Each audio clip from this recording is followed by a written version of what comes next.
Yo, yo, yo, and we back at it. Hey, today we gonna talk a little bit about that boxing. Terence Crawford, Jaron Ennis. Terence Crawford versus Jaron Ennis has the potential to not only be a classic, but also to be a trilogy. Both are switch hitters. Anybody who follows the sport of boxing, especially if you're a Bud Crawford fan, or if you're a Jaron Ennis fan. Now, I knew about Jaron Ennis a little bit. But then as I really started to look at him, went back, watched some footage, um, learned about how his father has been training him the Philly way, you know what I mean? And I ain't gonna lie, man, like I was a little bit disappointed in myself that I didn't know about the young fighter sooner. But I'm glad I do now. And let me tell you, once a little bit of homework was done, once I seen him fight, it was a wrap. It was a wrap. And then when I seen he stepped up and he called out Terence Crawford and he called out Errol Spence, who's doing that? Who's calling out either one of these guys, especially if you're top tier and you really trying to make the fight? Who? Nobody. Everybody is calling out people names when they know they got dates already. You know what I mean? Like call people out when ain't nobody got no dates so those fights can be made. They good for that in boxing, especially in the welterweight division. The welterweight division is saturated with talent. You know what I mean? It's saturated with talent. If you don't want to go for 1 to 10, okay, the top five, quote unquote, the top five is Bud Crawford, Errol Spence. In my opinion, I'll probably say Manny Pacquiao. Then you got your Sean Porters, you got your Danny Garcias, you got Mikey Garcia in there too. Don't sleep on Mikey. Mikey really trying to solidify himself at 147. He ain't going nowhere. So even though people don't want to consider him a welterweight, a true welterweight because he came up, hey, Mikey not going nowhere. He's trying to solidify himself in that division. He wants to be a champion at 147. So moving back to Bud and Enos, check this out, man. Uh, on Bud's last fight, stop. Kavaluzkis. Bud looked good in that fight. A lot of people say, I mean, you can only look good as your competition. To a degree, that is true. But here's the thing about competition: if you're the quote unquote competition, if you're the B side, and you know you're going in there with a supreme fighter, somebody who thinks that he's quote unquote the best, top tier, 5 stars, you know what I mean? That means not only you're going to train like you are the best, because a lot of fighters they make that mistake. You know what I mean? You think you're training for the best, but you should train like you're the best. Because see, that's how the best is training. The best is training because they're number one. They're not necessarily training for their opposition if you think about it. Because if you're quote unquote the best at A side, you're better than your opponent. So you're training, if you match your training to the level of your opposition, you're downgrading. So you have to train like a champion. And if you're the B side coming in, you have to train like you are the champion. You have to present yourself that way. That's how you promote and you sell the fight. So it's a little bit of information, man, about Crawford and Enos that some may know, some may not know. Terence Crawford currently right now reigning at 147 division. His height is 5'8". Hometown is Omaha, Nebraska. And what I mean by legacy is so far, legacy Bud is currently a 3 division champion, and he's trying to get that champion. He's trying to, I mean, clear out the 147 division. He's trying to be undisputed. So his legacy is not solidified yet, but theoretically, I mean, some people may not like all of his opponents, but as far as what Bud has accomplished, Bud is going to be in the books. Like it or not, he's going to be in the books. He's a 3 division champion, working on being a fourth. The only one that comes to mind that I think is 4 division champion is I believe Mikey Garcia, and you got Adrian Broner. Um, so Bud is not only making some noise, but his career has been good, despite what some people may think. Um, but he's 32 years of age. Now, the thing about that is everybody not Manny Pacquiao. Now, depending upon your lifestyle, now I know what Bud like. Bud is simple guy, simple Omaha guy, man. Loves to fish, loves the outdoor. Gym rat, stays in the gym, stays training. Um, so if you just giving it the eye test, you would say Bud can be around for a little bit. He's 32 years of age. I would say, Bud could possibly be around for another 5 years. If he stays healthy, in the best condition, if he doesn't have any issues or whatever outside the ring, Bud could possibly be around for another 5 years. Now, I don't know if he'll be around for another 5 years at the welterweight division. He may stick around at the welterweight division for another couple of years. Then, as he closes out his career, who knows, he may move up to 154. Because the older you get, the weight cuts, body drains. It becomes taxing after a while. So, as he goes towards the end of his career, he may go up to 154. Who knows? You know what I mean? But and he's also a switch hitter. And I'm a natural southpaw. I practice and actually train myself to fight orthodox. I'm more comfortable fighting in that stance now. Um, and Bud, he's been switching all his life. He can do it seamlessly. We've seen that plenty of times when he's in a fight.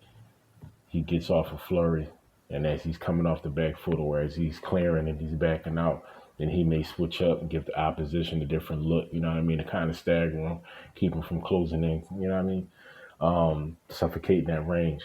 So, Bud is not only a switch hitter, but Bud is also a smart switch hitter. He's effective in both stances, southpaw and orthodox.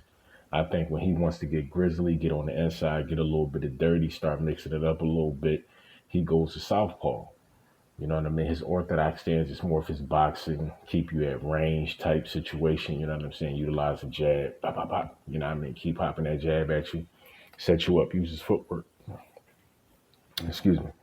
But when he switches to that southpaw stance, he about to get busy. He about to get busy. And also, Bud has 36 victories, 27 coming by way of knockout, and he has 36 wins and 0 losses. So he's undefeated. Now, will he remain undefeated? He's never spoke about trying to be Floyd, trying to go the Floyd route, trying to be 50-0. And I don't think nobody should, man. You know what I mean? Be the leader and be the master of your own destiny. Walk your path. You know what I mean? However, it gets carved out or laid out for you, walk it. Um, and according to BoxRec, he's a 5-star rating. So, like I said, a lot of people think, quote unquote, Bud is pound for pound number one.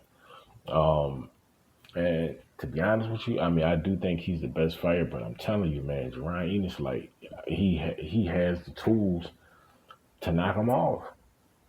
He really does. You know what I mean? I'm not just being biased because I'm from Philly, man. I'm representing my guy. But I'm telling you, he has the tools to knock Bud off. You know what I'm saying? I never really thought that I would say that until, like I said, I paid attention, started doing my homework. I seen how he fight. I seen his boxing IQ. He's gotten stronger, especially since the whole Corona situation, man. Like, people have been quarantining, you know what I mean? Like, low key, still been training.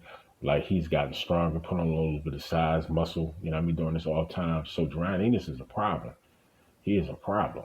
And not only he's a problem, he's ready. He's ready to step it up and fight these guys. He's not trying to be, you know what I'm saying, cultivated to go this way, fight this guy. No. He wants the best, and he wants the best right now. And that should be scaring people. But let's bring people up to speed on who he is a little bit. He's 5'10", so he got about 2 inches on Bud. So he's going to be, he has a little bit of range. And depending upon how he utilizes that jab, He can give, like I said, he can give Bud problems. And I seen Jaron's jab. He has a nice, quick power jab. You know what I mean? It's kind of like a Charlo jab a little bit. You know what I'm saying? But it's a little bit quicker. You know what I mean? Charlo, they like to stick that jab. You know what I mean? They can drop you with a jab. You know what I mean? Jaron Ennis, he throws a hard jab. You know what I'm saying? But he throws it at 9-10. He throws it at speed. You know what I'm saying? I mean, he throws it out there at 9 and he brings it back. You know what I'm saying? He brings it back and gets back in guard. So his last opponent was Urabov, you know what I mean? TKO victory. He's from the town, the city, the place of Philadelphia, PA. Some may know, some may not know. As far as legacy, what he's done so far, he's still carving his legacy out. So he's pretty much on the come up. Sky's the limit, no ceiling. And I believe once he becomes champion, it's gonna be a wrap. Once he becomes champion, it's gonna be a wrap, and it's gonna be a problem. You know what I mean? Um, he has 25 fights, 18 KOs, 25 wins, 0 losses. So they both undefeated. Both undefeated. Um, Nickname, aka they call him Boots, and he ready to stomp a mud hole in somebody. I'm telling you. So these guys, man, like once you match your stats up, I mean, the biggest difference is their age. You know what I'm saying? Jaron is definitely he's about 11 years younger. You know what I'm saying? The Bud senior. But like I said, I mean, Bud is in great shape, keeps his body in great shape. So Bud is potentially going to have like that Pacquiao type career, man. Like he's going to be fighting for a long time. So you can't look at him and gauge him like he's on his way out. He has another year or two. No. In my opinion, Bud got at least another nickel. You know what I mean? I'm talking about fighting at a high level. You know what I mean? He has another, I say anywhere another between 3 or 5 years fighting at a high level. So you can't write him off just because he's 32 years of age. Remember, in the world of boxing, once you start getting in your 30s, that's old. But in the real world, quote unquote, if you're in your 30s, they still consider that young.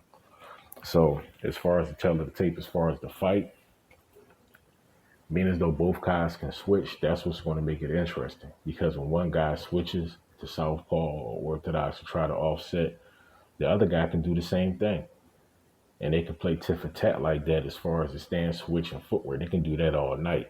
And between the two, I think Jaron has better footwork. You know what I mean? He has better footwork. He's a little more athletic than Bud. So I think it's going to be a problem. And if Bud really doesn't, I guess, approach that fight, and if he thinks that he can go in there and he can wash him, Jaron is going to mess around and stop him. You know what I mean? He's going to catch him with something nice because it has been shown that Bud does get caught with some shots. You know what I'm saying? When he fought Gamboa caught him, hurt him. And Gamboa is a little dude. So if you fight Jaron and he already, you know what I mean, is the bigger guy coming into the fight, and Jaron is definitely more skilled and stronger than Gamboa. So if he hits Bud with a shot, especially in my opinion, if he catch him with a body shot, because I've watched Jaron Ennis, and I'm telling you, it's almost like he's Spence and Crawford, like if somebody put them together. You know what I'm saying? He's a great boxer. He has power. He's strong. You know what I mean? So he's like the best of those guys, you know what I mean, put together. And I truly believe that's why he feels as though he can beat these guys, because the tools and advantages that they have over their opposition, he has himself. And he has a high boxing IQ. Look where he comes from. He comes from a boxing city. His father has been training him and his brothers all their life. He's the youngest. He grew up in the gym watching his brothers fight, his dad fight. You know what I'm saying? Old school. Go back and look at some of the current video of him training now. The way that he trains is old school Philly style. You know what I mean? Jaron Ennis, I'm telling you, he's a prop. His defense, I mean, he's slick, great head movement, good footwork. You know what I'm saying? Good counter puncher. I'm telling you, he's a problem. And all he needs is that legacy fight. All he needs is that fight against that person It's going to catapult him to the next level. And I'm telling you, if he get once he gets that Bud Crawford uh, type opposition, top tier, meaning somebody to contest his medal. Once he gets that, it's gonna be a wrap. Because not only I think that he will show up and show out, but I'm telling you, some of these top guys, I truly believe that Jaron can stop these guys. He can stop them.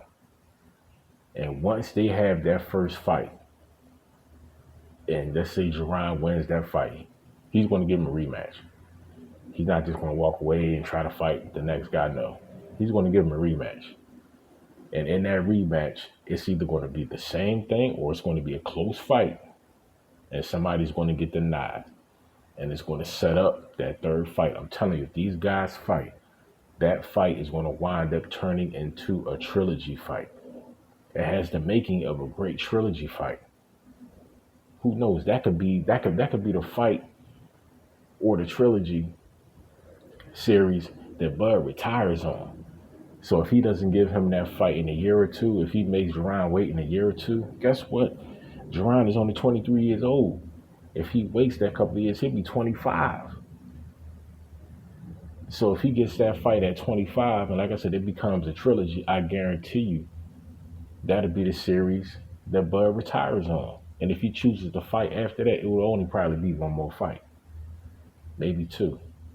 But that trilogy is going to take a lot out of him, especially if he winds up not being on the winning side of it. So that's not only a good fight, but I'm telling you, it has the potential to be a trilogy fight. That is going to be a great fight when these guys fight. Both switch hitters. Jaron has more power than Bud. Both are great boxers. But Bud is very smart. He is smart. His boxing IQ is extremely high. We're talking about, who knows, damn near Floyd level. You know what I'm saying? He's smart in there. He's smart. But if he takes too long trying to figure Jaron out with his strength as athleticism, and he's aggressive. Jaron Ennis not only is smart, but he is aggressive. And if he hurts you, he will seek and destroy. So depending upon how you get caught, if he catches you, if you don't have your legs up under you, I'm telling you, he's strong enough and explosive enough, to close that distance, come in, catch you off balance. And if he catch you with a shot, if he catch you with the right shot, it's a wrap. It's a wrap. You're going to sleep. Either you get knocked out or you getting stopped. So if these guys fight from the first fight to the third fight, I truly believe it's going to be somebody getting stopped or somebody getting knocked out. From fight one to possibly fight three, I don't see that fight going 12 rounds. And if it do, it's going to be a tough 12 rounds. Like, you're going to be in a ring like, man, these dudes fought a war. I truly believe it's going to be that type of series. And that's what boxing needs, especially coming off of this kind of hiatus. You know what I mean? Like, you got a couple of the lower level guys out there fighting, just trying to keep the fight flowing, keep the fight motivated. Keep the fight game motivated for boxing. But the top tier guys, I mean, these dudes is in the wayside waiting to see what's going to happen. They're trying to figure out the whole fan situation, because remember, these guys, the higher echelon guys, they need that gate money. So if you can't get them that gate money because it ain't no fans, you have to work something out, do it based upon averages or something like that. But you're going to have to give these guys a cut of something. So if it's not a cut of the gate, and we're just going to have to break it down so they get some of the media revenue or stream revenue or whatever like that, it's going to have to be worked out where you take care of these guys. If you want these top tier guys to fight, especially without fans, it's not only going to have to be attractive to them financially, but also visually. So whatever situation they put these guys in, man, like they gotta make it, you gotta make it appealing. I mean, you see what they doing over there in the UK, you know what I mean? Like, they trying to build rings outside on the grounds of a mansion and all kind of stuff, you know what I'm saying? Like, that's what's up. Because All this stuff is new. So doing things like that is not only going to, I mean, bring attention, draw attention, but it's going to have people watching. You know what I mean? So over here in the U.S., like I said, Bob Arum, um, like these type, I mean, look, Al Heyman with the PBC, like, I mean, these guys, these some of the top tier guys. So I mean, I'm sure they're trying to devise something to get the ball rolling. Both guys are now speaking. Before I Bob Barum, I mean, he was very adamant about that. I mean, Al Heyman's like, this guy's a ghost, man. Like, does he really exist? Nobody ever talks to him, sees him, no, blah, blah, blah. So now, apparently, I mean, that's in the past. These guys are talking because if you're two of the top promoters in the game, I mean, you got to, especially now, you're going to have to talk. You're going to have to coordinate. You know what I'm saying? Because if these two guys put their brains together, I believe they can get anything accomplished. They can already do amazing things on their own perspective. Routes alone. So if they put their heads together, I'm sure they can figure some things out as far as and whereas to put this game in a great place for not only for the boxers but also for the fans. So on that note, man, Jaron Ennis definitely has the tools to beat Terence Crawford. Man, don't forget to like, comment, and subscribe. If you enjoyed the video, if you didn't enjoy the video, please comment, leave it in the comments below. Let me know. Remember, new channel, still cultivating, still trying to get it in, man. Still trying to find our way, but at the same time, trying to put out positive, good content for the people to get something from. And hopefully, you guys got something from this. Remember, Terence Crawford, Jaron Ennis is the fight. No matter what they talk about, people really should start pushing for that fight. I truly believe that will be a gem, especially as far as the welterweight division. That would be like the equivalent of Tyson Fury and Anthony Joshua. You know what I mean? The welterweight division. It has that. It has the potential to be that draw. A lot of people say that Jaron Ennis, like his name ain't like that. Trust me, man. People know who the boy is. They know who Jaron Ennis is. And the more light to get shine on him, not only the bigger he's going to become, and it's happening, and it's starting. So he's going to get the credit that he deserves eventually if he ain't getting it already from his peers. It's coming. Because over here, Real Talk Live, trust me, we definitely want to promote.